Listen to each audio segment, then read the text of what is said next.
Welcome to Bedtime Stories by Deluxsauce. Little Jay knew he was not supposed to leave the suburbs and go to the big city, but he did it anyways. He was a young 16-year-old boy, had his car, little stereo system with the boom, boom, boom in the back. He took out all the interior and replaced it with gray and black crushed velvet. The velvet would reflect different colors and different angles if you looked at it properly.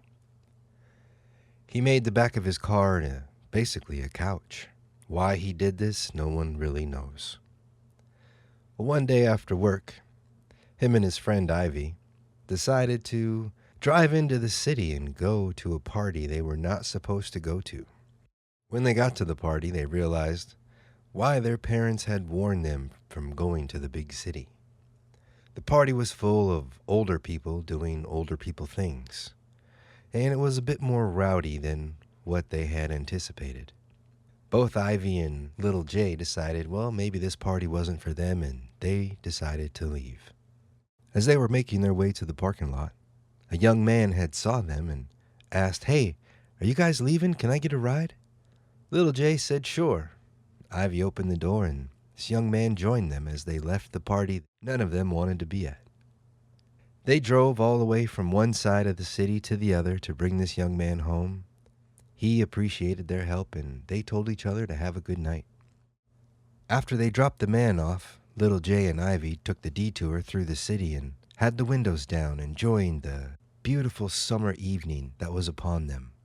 The music was down low, and Ivy and Jay were talking about the party, discussing about how they left just in time, that Ivy might be from the city, but he was not part of that crowd. Little Jay definitely was laughing and saying he wasn't part of that crowd at all.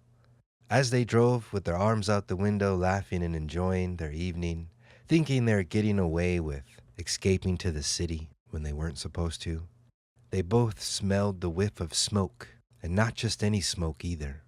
The kind of smoke that involves a fire.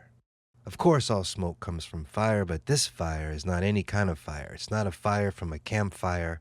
It's not the fire from someone's cigarette. It's not the fire from anything other than a burning house. You could see the orange light brightening up the blackness of the sky over the trees that line the houses on the city block. Ivy and Little Jay took a detour and went towards the fire. They wanted to check it out. What 16-year-old doesn't like to see something burning in flames? As they got closer to the house, they could see this was brand new. There was no police, there was no fire department, there was nothing. But this entire upstairs of this house was on fire. Someone had thrown a Molotov cocktail into the upper window of the second floor. There was a mother outside screaming, my baby girls are inside. My baby girls, help me." Ivy and Little Jay stopped the car and instantly looked at each other, and they knew what to do. Without hesitation, Ivy and Little Jay got out of the car. They didn't even shut the car off. Without realizing it, they left the keys in the car running, doors open, and they ran into a burning house. As Little Jay and Ivy entered the house, there was a set of stairs that went up and an open floor downstairs. There was holes punched in the wall under the stairs where there was smoke coming out of the holes. Ivy and Little Jay both ran upstairs. They knew the door to the left was the room that was on fire. They tapped the door handle to see if it was hot, and it still was cool to the touch.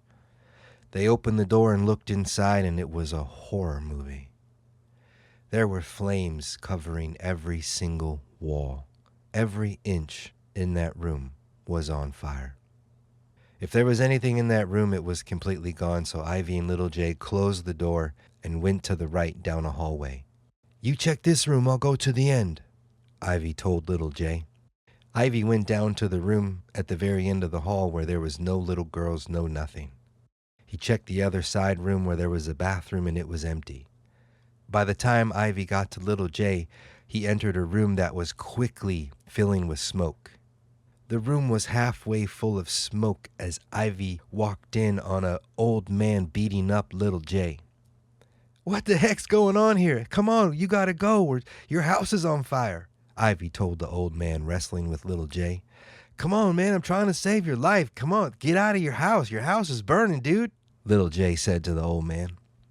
Ivy and little Jay carried the old man down the stairs and out the front door. There, thank goodness, the mother that was screaming, "Where are my little girls?" was actually holding her 2 little girls. The whole time they were at the neighbor's house, completely safe. Ivy and Jay went back to their car because the police and fire trucks were slowly filling in. They got to the car where they realized and laughed, "Oh my God, we left the keys in the car. What were we thinking?" Ivy looked at little Jay and said, "Wow, did that really just happen?" Little Jay looked at Ivy and said, "Man, I think it did." "Let's get out of here before we get blocked in," Ivy told him. The 2 drove off in disbelief. They got back to the main road that led you to the highway, and when they made the left, they just went down the street in awe. "What were the odds of that happening?" Ivy asked little Jay. Little Jay said, "I had no idea," as they drove silently with no music on down the street. There was a police officer coming towards them, and as they went through the intersection, the light had turned yellow. After they went through the intersection, the light had turned red, where the cop went through the red light, made a U-turn, put on its lights, and pulled little Jay and Ivy over. "License and registration," the cop said to the 2 of them. Little Jay handed the cop his license and insurance and registration. The cops asked little Jay and Ivy what they were doing. They explained they just saved some old man's life in a house fire around the corner. The cops accused them of being there buying drugs, yelled at them, told them to get their fake fur and their fucking kicker box the fuck out of here. That was little Jay's introduction to the police in the city. Little Jay and Ivy left the police without a ticket, just some curse words said by the authority themselves. They made a left onto the highway, where they continued to drive in silence and disbelief that something led them to go to a party that they didn't want to be at. Some man met them in the parking lot and said, "Can you give me a ride home?" They gave that man a ride home, only to discover a house fire, to go inside and save 2 little girls who were actually already safe, only to pull out an old man who definitely would have died. These are Bedtime Stories by Deluxsauce.